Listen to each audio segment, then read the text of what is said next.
Hello everyone and welcome back to my channel. My name is Colleen and usually I introduce myself and then I go and gather up the ingredients, but today I'm just going to do it a little bit different and get right into it. Today I'm going to use my bread machine, which I haven't given you any new recipes for a while. I'm going to use my bread machine to make an old family favorite we called Doughgods. Now, Doughgods were made for us the day that Mum would make bread once a week in the great big pan where she made 6 or 8 loaves of bread. She would, that day for dinner, we would have fried bread. So she would keep some of the bread back and she would shape it into sort of discs and then fry it in lard. Or shortening. I guess it was shortening. It used to be the Crisco that you could get, I think probably 3 pounds in a can. I haven't seen that for years on my store shelf, so I'm not sure if you still can. Mind you, I haven't looked for it either. But that's how we used to get it. And she would fry the bread in a pan until it was brown on both sides, and then we would have it with a bit of butter and some syrup, as if it were like a pancake. We love them, and we make them on purpose. They aren't just an afterthought of the day of making bread. We really enjoy them. The difference between these Doughgods that I'm going to make today and fry bread, because you know it's easy to confuse the two, is that Doughgods, or some people call them doughboys, are made with yeast. And fry bread, if you're talking about like the Navajo fry bread or Bannock style breads, they're made with baking powder. So 2 different leavening agents are involved in them.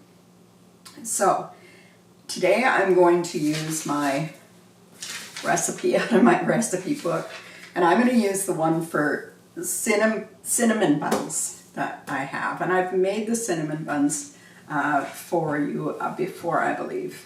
Yeah, no, I definitely have made them for you before. So if you're just looking for a cinnamon bun recipe, you could go and have a look at my previous videos and find it there. But this recipe has quite a bit of sugar in it, and we're making 2 different dishes out of the Doughgods today. We're going to make, first of all, the traditional Doughgod we're used to eating with the syrup and the butter, and then we're going to use the rest of the fried bread to make tacos with. And it makes a beautiful base for basically a taco salad. And I'll show you how that is accomplished as well.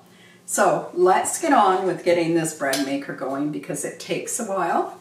You can do this earlier in the day like I am. It's early in the day, and then you'll have your dough ready for whatever meal you're doing. If you're doing it for breakfast, you gotta get at the crack of dawn if you're using a bread machine, because it takes 1 hour and 30 minutes to get the dough ready for this. So I'm using a Hamilton Beach bread machine, and I'm using it because it has the dough setting on it.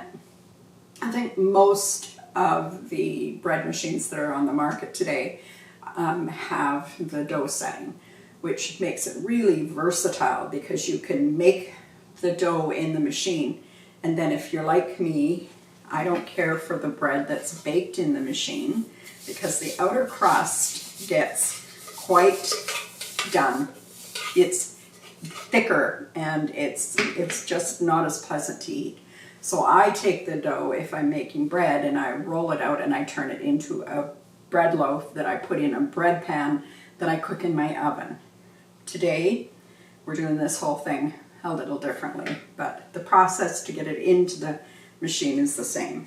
So I always start off with the liquid first, and I'll caution you right now, I don't follow all the rules that came with the Hamilton Beach, because I'll be honest and say I threw the book away because One of the things that I found with all the several bread machines that I've tried over the years is that the recipes and the settings just didn't work for me. So I found my own recipes, or I adapted recipes that I already had to make them work for me. So this is what I'm doing and what I'm sharing with you today.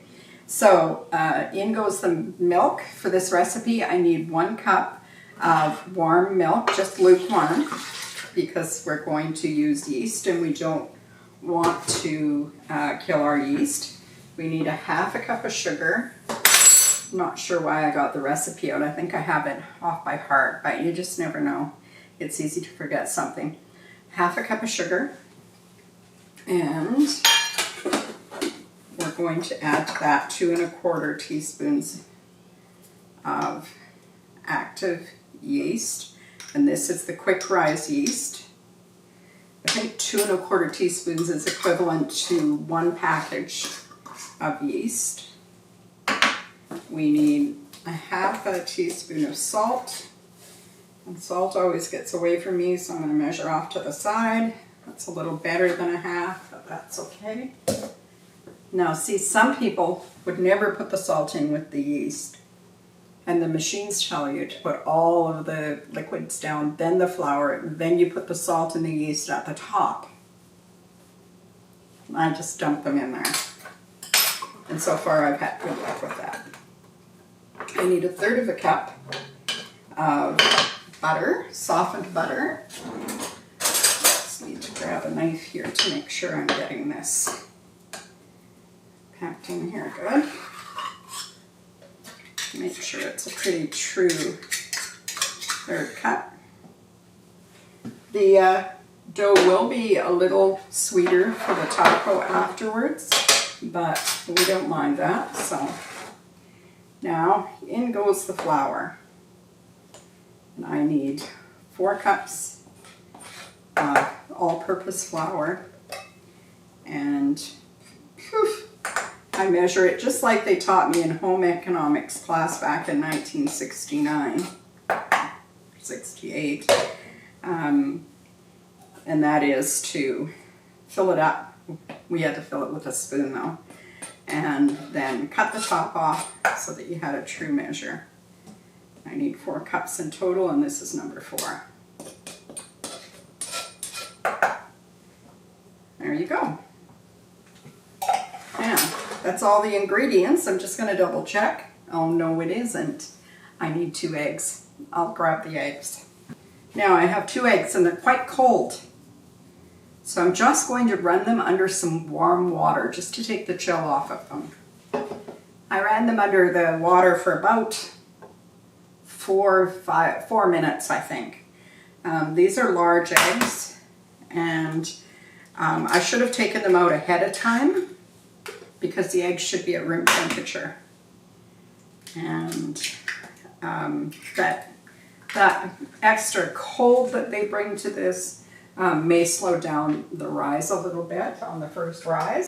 This bread machine not only mixes the dough together, but it kneads it, and then it allows it to rise through its first rise.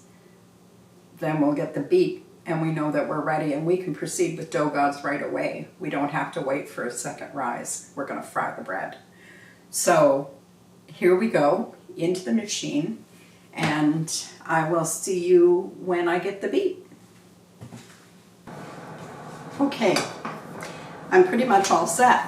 I've got my bread raised up, and I'm going to do 2 things at once so that you can see both recipes working at the same time. Not that you're likely to work them both at the same time, but I want to show you the steps that I take. So we need about 1 inch of oil. Any vegetable oil that you like to use, or any oil that you like to use to deep fry in, would be good, but we need about 1 inch, maybe a little more, of oil in a pan, and we're going to bring it up to 350 degrees. And I think I'm going to use most of this junk right here. And I'm using today my my electric skillet because it doesn't make a whole lot of noise. Well, it will when it starts to fry. And it's something you can see right here on the counter without me having to drag you over to the stove. So I'm going to get this started at 350 degrees. I'll have to wander around here and make sure I'm there.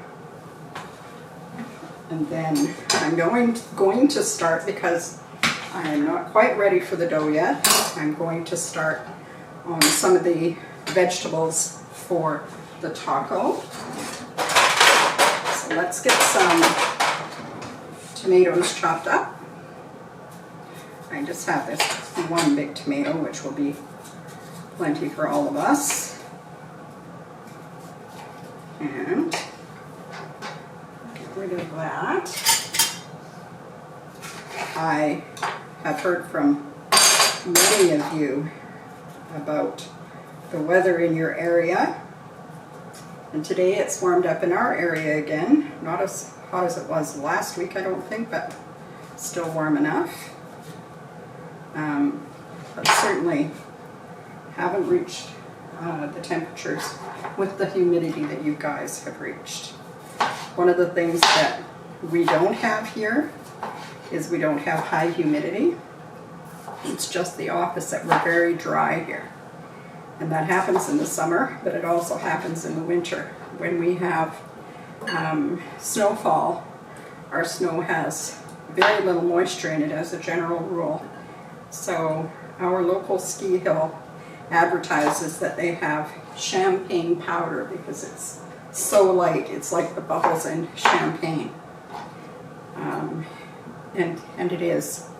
If you like to ski powder, then you want to come to Kicking Horse Mountain Resort, because it will be the best powder skiing of your life, probably. And I'm not just saying that because I happen to love my community, which I do, but because other people from other places away have said that it was the best powder experience of their lives. So, and that experience is because of our dryness, our lack of humidity here. Okay, tomatoes done. Doesn't take long to bring either one of these dishes together. Of course, the easiest one of the two of them is definitely the sweet one, the Doughgod, as we used to call it. I'm going to do up quite a bit of lettuce because this is almost like a salad for us. I'm going to get the lettuce out and give it a quick wash. And while I'm at it and away from you, I am also going to add a pound of ground beef to the fry pan that I have on the stove. Okay, I think I have time to get through this lettuce while I am waiting for the oil to get hot. And I have the ground beef in the pan, and I did not put any oil in that pan because it is lean ground beef and I want it to cook quite dry, because I'm going to use one of those little packets. I don't have any of my taco seasoning put together right now, so I'm going to use this taco mix, and this is 30% less sodium than the original, and I'll use that. So it requires me to add 2/3 of a cup of water to the pan along with the sauce mix, and so I want to keep it quite dry so we don't have grease billowing up in the pan. Now, just basically going to break this into this bowl, because everybody's going to be able to make their own taco. And there we go. So that didn't take long. Beautiful. I have some sour cream out. Don't think I need this anymore. I'm not sure I need any more of that, so I'll set that aside.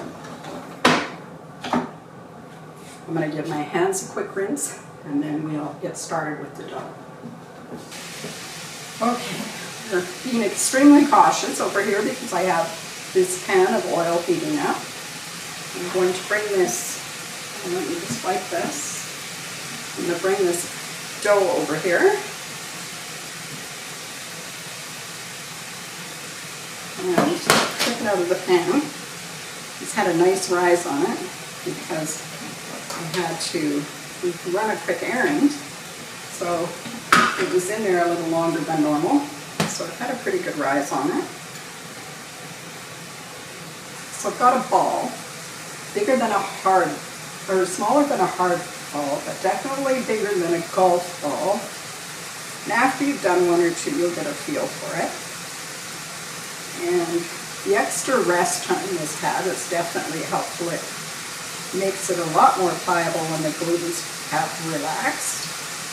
And I am going to work around until I have this, we're going to call it 1/4 of an inch thick. It's probably thicker than that. It's okay to stretch it and pull it at the same time. It smells so good, as does any yeast dough, I guess. Now let me walk around here.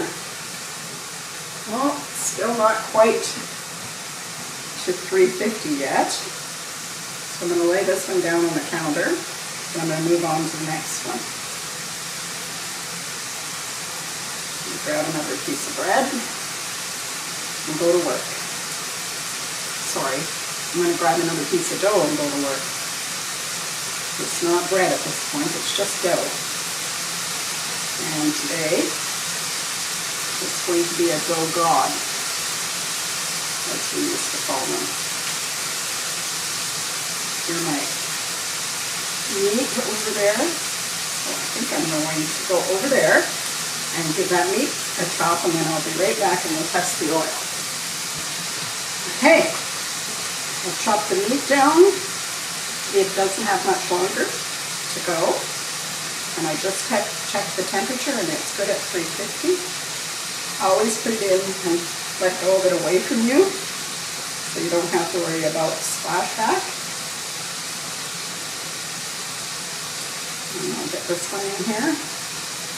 Keep in mind that as you do these, it'll bring the temperature of the oil down because these are cold things going into the hot oil.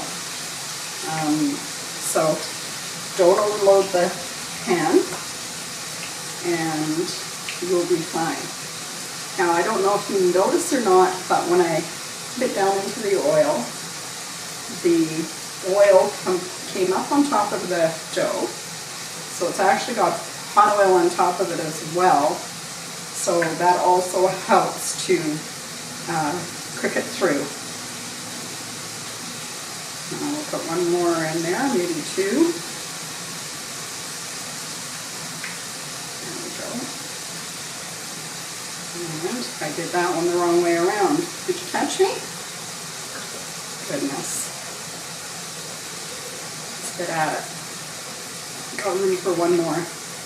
But I can see these other ones are starting to brown. So I'm going to need to get something out to turn them over. And I need to be able to drain them on some kitchen towel. There, you caught me that time. Okay, I've added the taco seasoning to the meat, 2/3 of a cup of water, and I've turned it down because I want it to be more or less simmering. Now I'm going to check this. Look at how beautiful and golden brown that is. And this one's ready to go too. And this one went in next. It's not quite as brown. And this one could be a little more. So there we are. Just turn them over. What a treat these are. And I am so happy to be able to share this with you. I hope that you guys enjoy it too. Remember that I didn't do any of the hard work. I let the machine work for me. That bread machine any bread machine is capable of just making the dough and allowing it to go through the first rise. So if you don't have a bread machine and you don't know if you would use it enough, I'm quite certain you would, but I don't know your own habits at home. Maybe consider, rather than buying a brand new one, have a look at thrift or secondhand stores, because it seems like people buy appliances that they make a few times and maybe something about them they don't like, and then they get rid of them. And that was the case with me and my bread maker in the beginning, because I made a loaf or two of bread and I did not like the texture of cooked bread. The recipe in the book also, in the book for my first machine, also called for bread flour and bread machine yeast.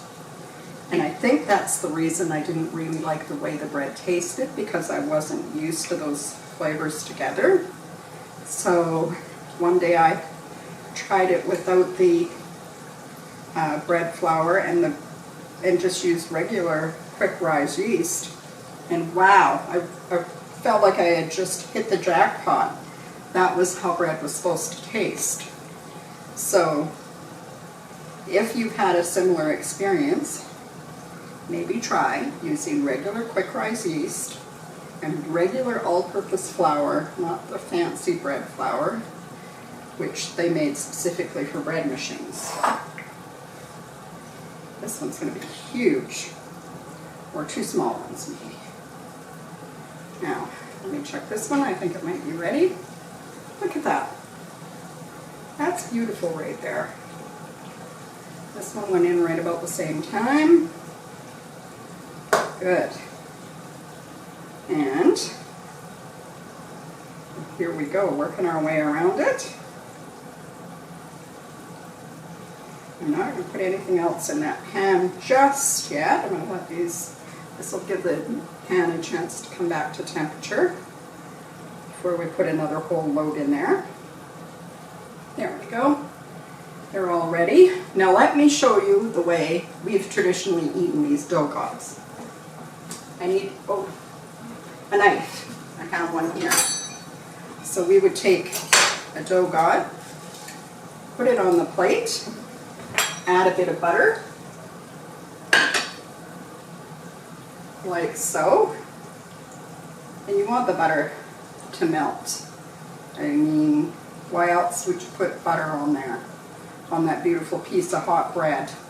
So you want to make sure it's melty. And then we're going to add some syrup. And that, my friends, is how you eat the OG, original Doughgod that came out of my mother's kitchen. And I promise you, if you try this, you will indeed be as in love with it as we all are. That's a wonderful thing right there. Now, before I get distracted again, I better get back to my job at hand. I'm going to remove these two out of there. Beautiful.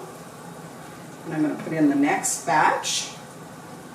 They shrink a little bit while they sit there, so don't be afraid to give them a little pull. Try and do this the right way this time. In and away.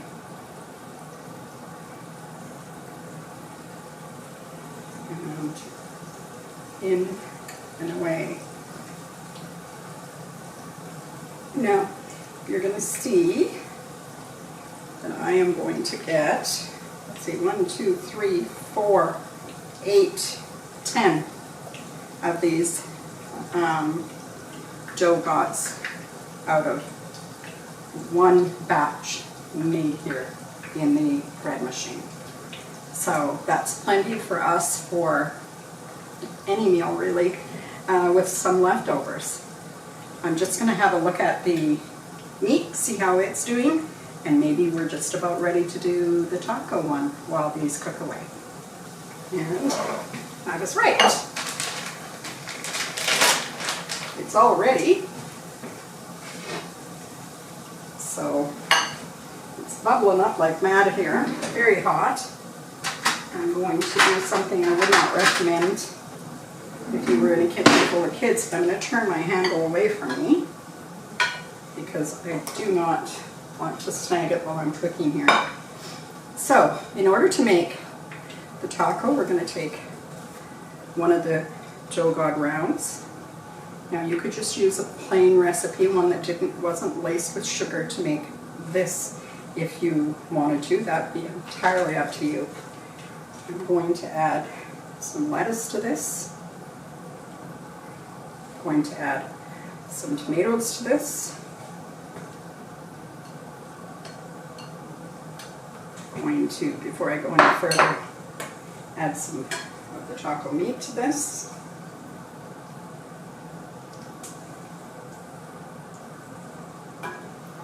I have some salsa in a jar from the store that I'm going to add to this. And I'm going to top the whole thing with a big dollop of whipped cream. And that is how we make this Doughgod taco. And again, it couldn't be simpler. It's a wonderful meal, and I think you would enjoy it. If you've enjoyed coming along with me on today's little video, then I hope that you would consider giving it a like, a thumbs up, share it with your friends, share it on your social media. All those things are really good for us. And add a little cheese to it too, or maybe more than a little. And if you haven't already subscribed to the channel, please consider subscribing and hitting the little bell so that you don't miss any videos that are coming out in the future. I'm going to hand this off to my husband, and we're going to enjoy having our dinner together. He's just gotten home, so timing is absolutely perfect. I look forward to seeing you really soon again, folks. So take care, everyone. Bye-bye.